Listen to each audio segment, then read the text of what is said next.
ഇപ്പൊ നിങ്ങൾ തന്നെ ഈ കൈയെന്ന് പിടിച്ചേ, അങ്ങനെയല്ല ഇങ്ങനെ ഇത് ഈ വിരല് കണ്ട ഇവിടെ ഇത് വെക്കണം വെച്ചിട്ട് ഇങ്ങനെ ഒന്ന് നെക്കി നോക്കിയേ, എന്ത് വ്യത്യാസം വന്നുണ്ട് ശരീരത്തിൽ മൊത്തം വരുന്നുണ്ടോ?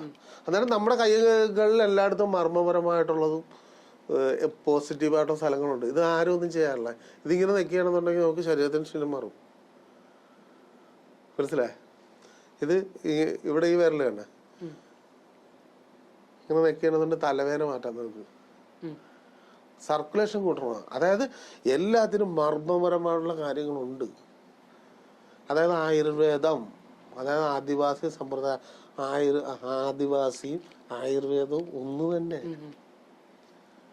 അതുകൊണ്ടാണ് ആദിവാസി പരമായിട്ടുള്ള വെച്ചാരാധന മൂർത്തിക്ക് ഇത്രയും പവർ എന്ന് പറയുന്നത്. അതാ ആ മരുന്ന് എന്തുകൊണ്ടാണ് കുറച്ച് കളഞ്ഞത് ആയുർവേദം? എല്ലാവരും ഇംഗ്ലീഷ് ഫാസ്റ്റ് പെട്ടെന്ന് ഇത് കൊടുക്കുക, ഏറ്റവും കൂടുതൽ കാശ് കൊണ്ടുവന്നവരാ.